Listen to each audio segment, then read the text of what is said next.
د مکی کافرانو به د مسلمانانو مبارک دا خبره کوله یره کې دا مسلمانانو په حق ونه دوی ته به د مصیبتونو نه رسېږي.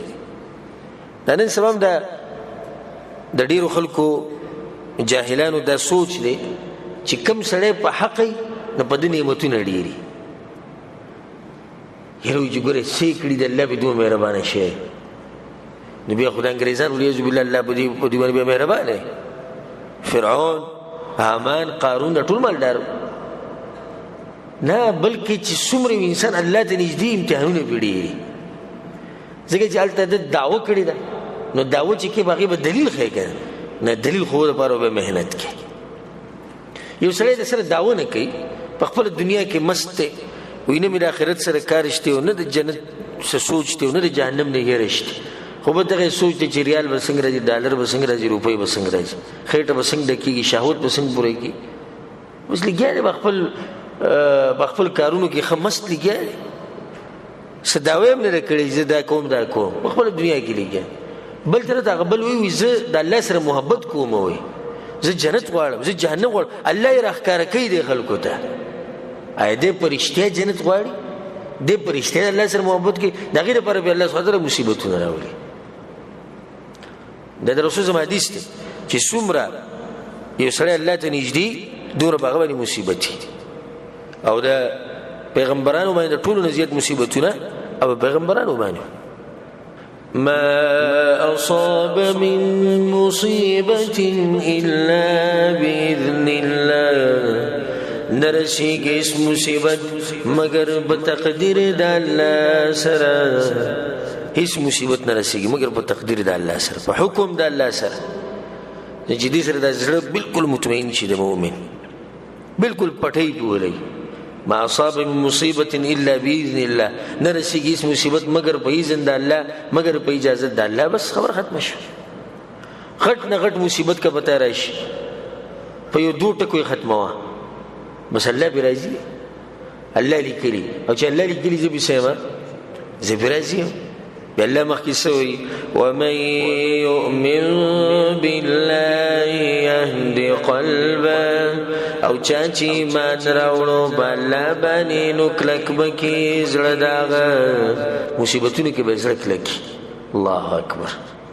عبدالله بن عباس رضی الله عنهما ويهدي قلبه لليقين د دې زړه به کلک کی او یقین به پکې پیدا کی الله سبحانه وتعالی نو فيعلم ان ما اصابه لم يكن ليخطئه نبي او دې زړه کې دغه خبره چې الله سبحانه وتعالی کوم زړه کلک کیږي پای کې د نبی دا خبره ما اصابه لم يكن ليخطئه کوم شی چې د تر رسیدلې کوم مصیبت چې د تر غلې د نه وړېدو وما اخطأه او کوم شی چې د نه وړېدو لم يكن ليصيب د نه رسیدو چرته زړه به بالکل مطمئن.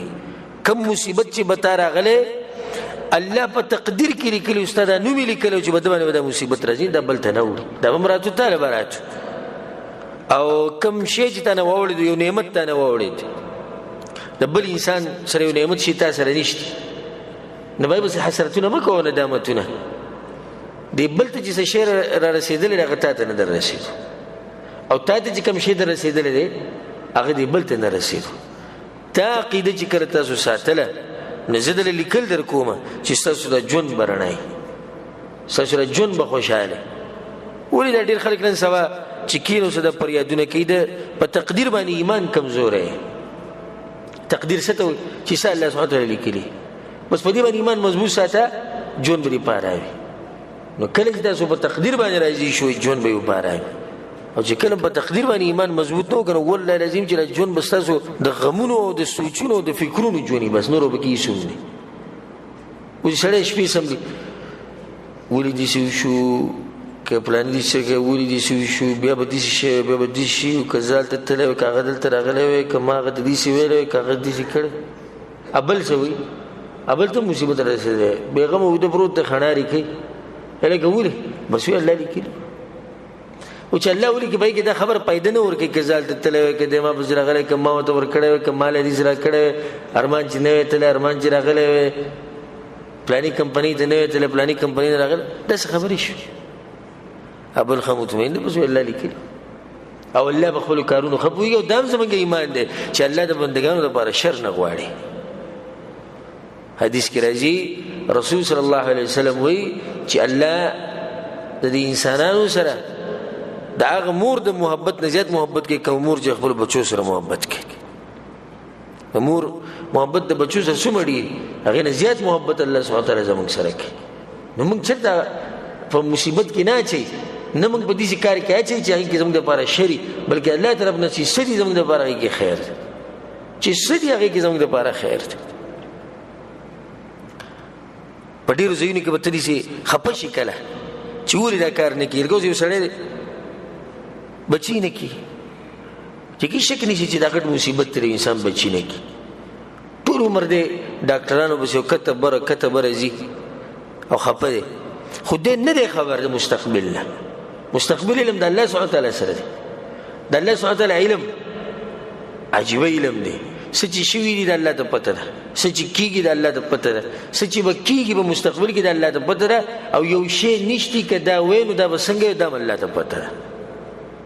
یو شی نشتی د سره خو که بل پرز وی نو دا به څنګه دا به الله ته پته ده.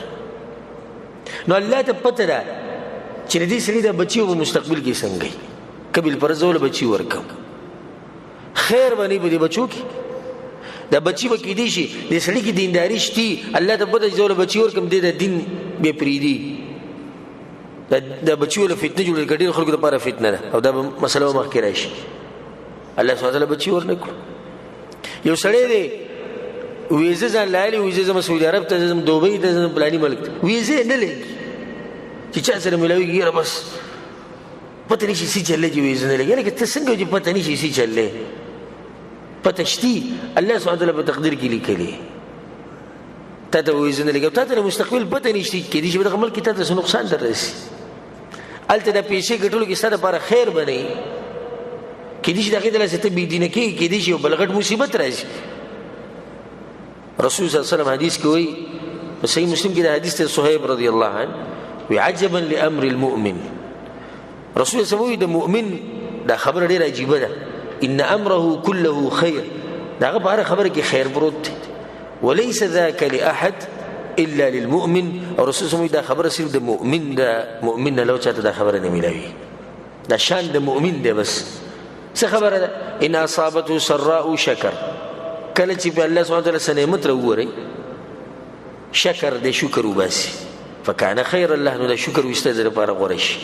وان اصابته ضراء، او کله چې به مصیبت راشي صبر، نو بیا صبر کوي، فکان خیر الله، نو دا صبر د لپاره خیر شي. نو په دواړو حالاتو کې څه دي د مؤمن لپاره خیر دی.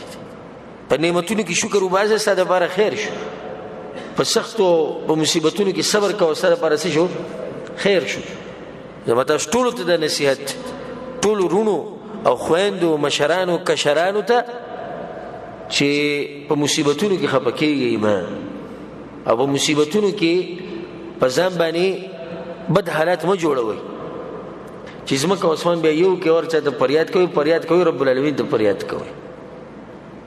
دا تقدیر دا لیکم د هغه په لاس کې او تقدیر لیکلی هم هغه دی، نو فریاد هغه ته کوه. د مخلوق سره د رابطې پرېږدئ، د خالق سره ډېرې جوړې کړئ.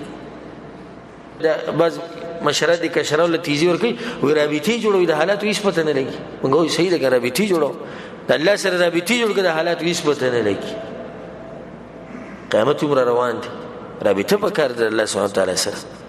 او دا څومره مصیبتونه چې دي دا هېڅ مصیبتونه نه ده به الله حل کړي، هېڅ مصیبت نه. موږ ته پته ده زموږ د کمرونه چې دي خاص کر مسافر هر سړي ته مسله شته.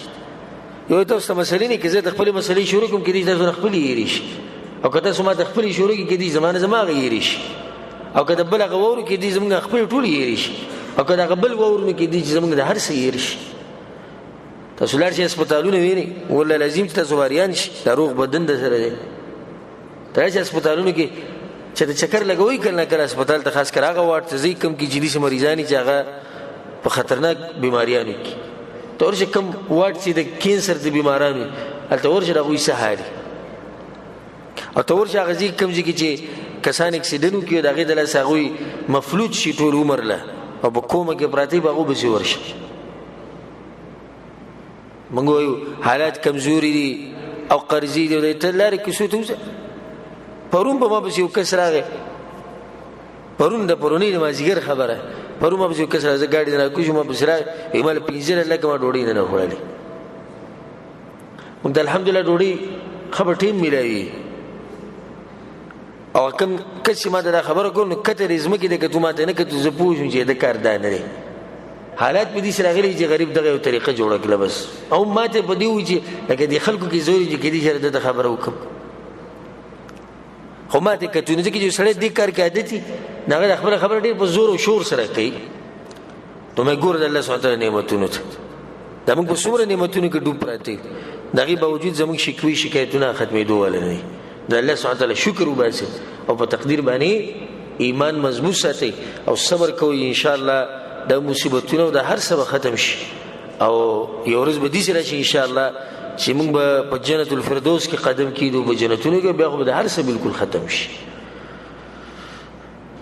والله بكل شيء عليم او الله بارشي باندې بوده. واطيعوا الله واطيعوا الرسول او تابعداري کوي د الله او تابعداري کوي د رسول. واطيعوا الله واطيعوا الرسول او زمونږم دي دغه دوه اصول، اطيعوا الله واطيعوا الرسول.